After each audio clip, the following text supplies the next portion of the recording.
Salut YouTube, bienvenue dans cette vidéo. On va parler un petit peu des projets, d'où j'en suis, pourquoi il n'y a pas trop de vidéos, ce que je fais sur Instagram, je le mets pas sur YouTube. Enfin bref, on va essayer de répondre à pas mal de questions que j'ai sur Instagram, au niveau des voitures aussi, les projets. Parce que c'est vrai que je me suis aperçu que quand je vous montre une voiture que j'ai et ce que je fais dessus, je vous explique pas forcément le projet en fait. Je juste dis bah tiens, dans cette vidéo on va faire ça, tu vois. Et c'est vrai que du coup, il y a beaucoup de gens qui me posent la question à chaque fois que je fais un post, genre c'est souvent des mecs en MP un peu curieux de dire ouais attends je te follow mais c'est quoi le projet, tu vois. Donc on va essayer de répondre un petit peu à tout ça, ça me permettra de rediriger les gens sur la vidéo et puis ça permettra à vous aussi de voir un petit peu, de comprendre où ça en est. Et t'as compris, aujourd'hui donc on est donc je vais déjà commencer par vous parler de la Lexus parce que vous voyez qu'elle est au garage. Donc la Lexus coup dur. Donc la Lexus coup dur parce que tu vois on a installé les combinés Max Spinning Rod, tout allait bien et on s'est aperçu que les bras de suspension inférieurs là, je sais pas si tu vas voir, passer de lumière, bref, ils sont totalement morts. J'ai décidé de remplacer ça par ça. C'est pas mal, c'est réglable, le carrossage, machin, les couilles et tout, ça se remplace, c'est plug and play, tout va bien, c'est renforcé, c'est génial. Bref, le problème c'est que tous les silent blocks ils sont morts. Donc du coup, impossible de sortir tout ça, il faut absolument que je démonte en gros toutes les pièces, que je les envoie à un copain. Enfin, il y a un copain qui va venir les chercher. Il prend ça, il me change les silent blocks avec une presse, tout ça et tout. Donc là, j'attends en gros les pièces, donc les silent blocks, tout ça. Du coup, la voiture est sur 4 chandelles parce que, voilà quoi. Et tu te doutes bien que si je dois le faire d'un côté, je dois le faire de l'autre. Donc voilà, donc le train arrière sera complètement refait dessus. Et après, voilà, hein, c'est voiture japonaise, hein, donc du coup, ça bouffe un peu de rouille, tu vois, ça.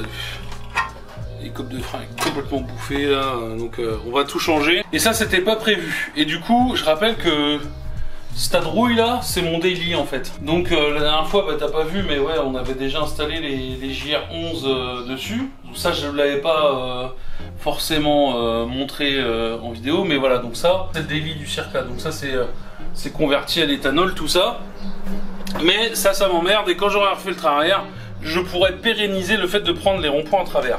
Bref, donc du coup tout ça c'est un peu de la remise à neuf. À base, le projet c'était de mettre 4 jantes, 4 pneus et de descendre un peu la voiture avec des combinés filetés. Ouais mais c'est pas toi qui décide. Et du coup je me retrouve avec tout un train arrière à refaire. Ça devrait aller, il n'y a pas de gros frais en vrai, devrait pas y avoir plus de gros frais à faire dessus. C'est juste que là j'en ai ras le cul de taper tous les jours avec mon putain de dégrippant là, WD-40 et de taper comme un con.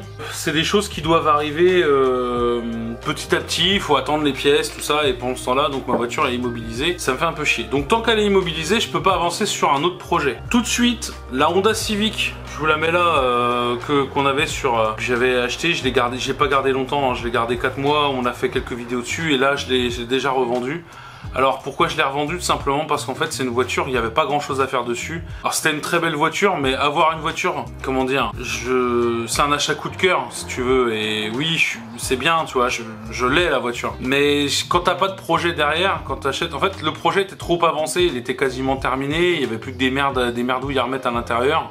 C'est pas vraiment le type de choses que je cherchais en fait. Du coup, je pensais pas que c'était aussi... Il y avait plus que l'entretien à faire dessus si tu veux, tu vois. Beaucoup de gens m'ont dit ouais mais pourquoi il n'y a pas un swap, machin, nanana, K20 turbo, puis tu vas au drag race. Mais la vie c'est pas YouTube, tu vois. Dans la vraie vie, les vrais gens ils ont pas 40 000 balles à foutre dans une prépa pour aller en drag race à 700 chevaux avec une vieille Honda Civic. Ça c'est la vraie vie, c'est tu payes tes impôts, tu manges des nouilles, tu vois ce que je veux dire. Tu payes déjà, tu mets plein d'essence à 25 € le litre, tu vois, c'est pas possible. Alors je pouvais pas la garder parce qu'en fait, à côté de ça, j'ai d'autres projets. Comme je dis, j'ai le projet de ma Lexus, donc ma Lexus pour le moment c'est mon daily, d'accord. Donc là je veux une voiture qui roule et je veux lui mettre des kilomètres. Pourquoi je veux lui mettre des kilomètres? Parce que j'ai eu la chance d'acheter cette voiture là avec très peu de kilomètres, mais quand je dis très peu de kilomètres c'est à peine, enfin, elle avait 100 000 bornes en fait. Je l'ai fait importer du Luxembourg. C'est une voiture qui n'a eu qu'un seul propriétaire avant moi. Elle est à l'intérieur est dans un état clinique. Alors oui, après elle dormait dehors. Oui, c'est une voiture qui avait fait que de la ville et tout. Donc j'ai eu 2-3 trucs au niveau de la boîte. C'est la 1-2 qui craque, 1-2, 1-2. Donc là c'est bon, c'est réglé. Mais grosso modo voilà. Donc il y a la Lexus et la Lexus pour l'instant le projet c'est d'avoir une voiture sur laquelle je vais pouvoir rouler tous les jours. Mais surtout de la rouler avec envie, Tu vois ce que je veux dire? Là j'ai juste commandé une ligne d'échappement inox avec intermédiaire, silencieux intermédiaire, silencieux et ligne tube inox. Par contre je touche pas au décata et je touche pas au collecteur, pas encore. Pourquoi je fais pas ça? Tout simplement parce que je vois pas forcément trop l'intérêt de me lancer dans cette affaire là. Parce que c'est un daily et qu'il faut que ça roule tous les jours. Et si c'est pour commencer à taper, tu vois, un bruit dès que t'es à 3000 tours minute, c'est pas la peine. Il faut que ça reste agréable à conduire, tu vois. Et il faut que surtout que ça puisse pas forcément alerter la police, tu vois. Parce que le contrôle technique, comment t'expliquer que depuis 97 il est pas fait. Donc tu peux pas te permettre tout ça, il faut que je puisse la CTifier. Aller au contrôle technique et avoir mon contrôle technique tranquille et rouler, machin, voilà. Donc là, on va lui mettre un petit peu de borne. Il nous reste la 100NX. Et là, c'est parti parce que je vais te montrer en image ce qu'on va faire dessus. Bam! Merguez. T'as vu ça dans une autre vidéo, t'as pas vu les coverings. Du coup, il y a pas mal de monde qui va passer dans la rue. Des coverings AliExpress. Intérieur, extérieur, voilà, on l'a fait des deux côtés. Le truc que t'as pas vu non plus, c'est le... tu verras à l'intérieur, ouais, le petit volant, bref. Tu verras, donc ça c'est du coup, c'est quel siège enfant, c'est parce que c'est redevenu mon daily. Bref, du coup celle-là, on va quasiment la terminer. Ça qui a été rajouté, c'est tout neuf. As-tu vu? Voilà, donc ça c'est tout neuf. Terminé vite fait. As-tu vu le problème sur la voiture? Bon, hormis la chure de pigeon là. Est-ce que tu as vu le souci? Je te montre, c'est plus flagrant à l'avant. Il y a encore une merde de pigeon. Ils aiment bien venir chier au niveau des roues.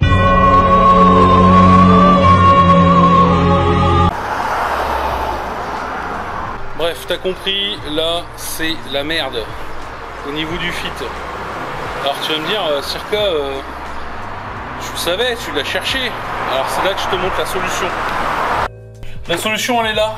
T'as vu, j'ai acheté des beaux élargisseurs d'aile donc en 50 pour l'avant, 50 mm pour l'avant, qui devrait recouvrir nickel. On a du 70 à l'arrière. Pareil, tu verras, tu as la photo sur Instagram et tout, où je les ai juste scotchés pour voir l'effet que ça donnerait. Et donc le 70 à l'arrière, bien sûr, la roue, elle sera dedans. Pour ça, bim, on met des cales de 20 à l'arrière et du coup le fit va être impeccable. La 100NX, il y a des petites choses qui arrivent, échappement qui a été changé pour gagner un peu en sonorité.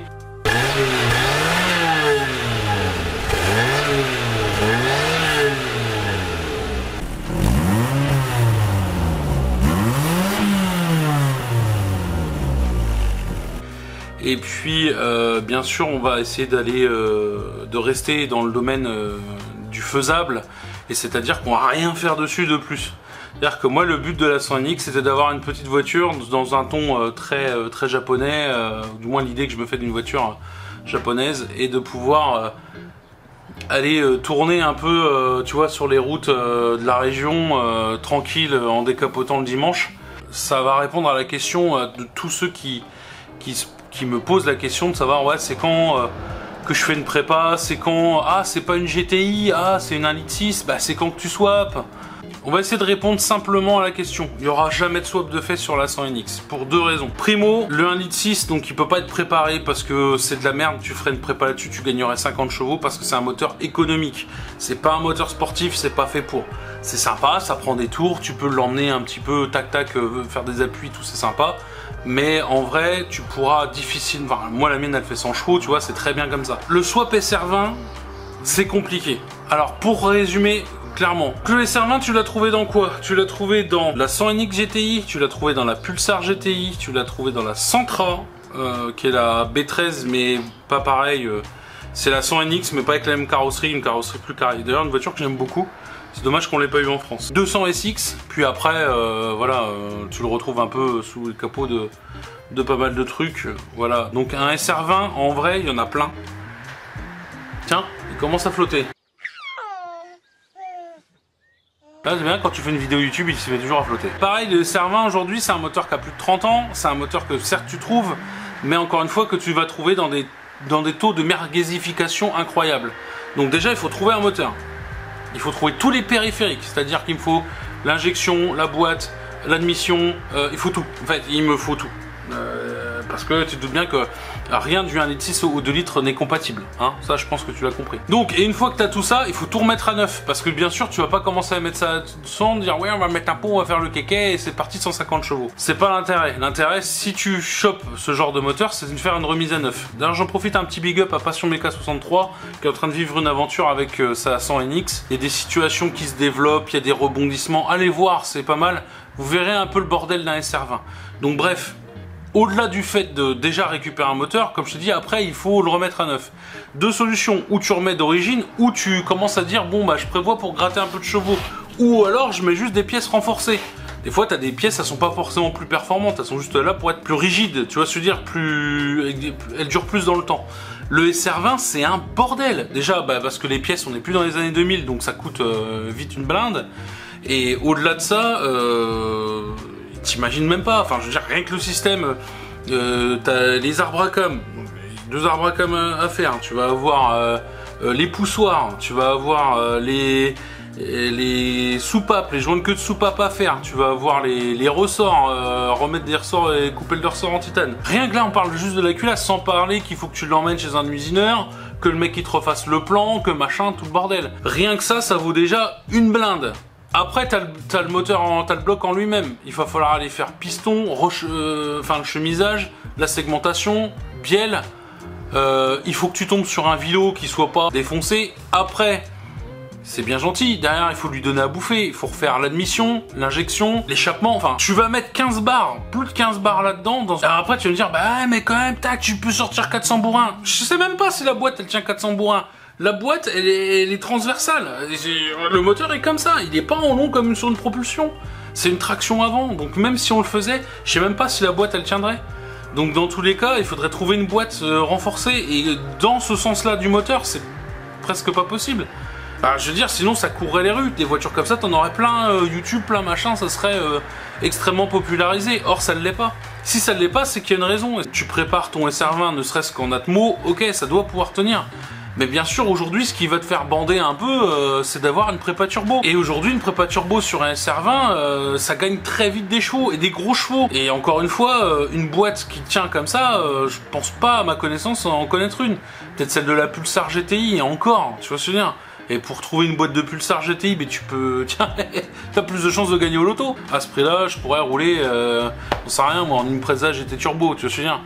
Donc, clairement, c'est... J'ai beaucoup pesé le pour et le contre, et certains me disent ouais mais swap juste, tu t'en fous, tu prends une autre 100NX en donneuse, tu prends le moteur, tac tac, et t'es bien, tu vois. Encore une fois, ça sera, si quelqu'un veut me racheter ma voiture pour le faire, faites-le. Moi je le ferai pas, parce qu'encore une fois, je trouve que c'est largement suffisant pour l'usage que j'en ai, et encore une fois pour avoir une voiture que j'ai envie de rouler. Quand j'ai envie de rouler, j'ai une vidange à faire, je vais faire le plein, tac, je roule, à la fin de l'année, hop, allez hiverner, sortie d'hivernage, clac clac, on rechange les fluides, on est reparti. Ce que je veux dire, il n'y a pas d'entretien à faire, tout est nickel dessus. Elle me permet de faire mes petites photos, de me balader dans le bourg, et c'est tout. Et c'est exactement là-dessus que je veux en venir, c'est-à-dire que vos projets de voiture, ou ce que vous rêvez de voir, bah, clairement vous les verrez peut-être pas chez moi, mais encore une fois c'est les vôtres.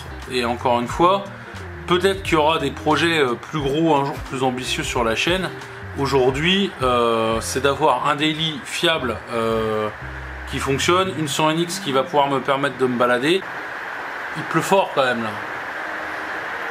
Nous allons retrouver un temps instable entre la région Rhône-Alpes et la région Grand Est. Voilà où j'en suis dans mes projets, voilà ce que j'ai envie de faire en tout cas sur mes voitures. Et un jour peut-être, si un jour je change la Lexus, j'aimerais garder la Lexus. Enfin, je la change, j'aimerais garder ma Lexus dans tous les cas. Et oui, on fera une petite prépa un peu street drift. J'aimerais bien un petit moi j'aimerais bien la turbaliser 350 bourrins sur un bloc d'origine, ça se fait très bien, tu vois. Et j'aimerais bien voilà commencer à aller chercher un différentiel autobloquant, des trucs comme ça, tu vois. Là ça devient intéressant. Avec un frein à main hydraulique tout de même. Mais aujourd'hui, pas forcément envie de me lancer dans des projets qui, un, vont me dépasser, et deux, dont j'ai pas l'utilité. Clairement. Et pour le moment, c'est pas dit. Après, rien ne dit que je pète les plombs d'ici l'année prochaine et que la Lexus, je dise allez hop, je vire tout et et je recommence. Pour l'instant, voilà, elle est très bien comme elle est là. Bref, merci d'avoir regardé cette vidéo. J'avais oublié, dédicace à Jean-François. Et merci pour les colis stratégiques. Bisous.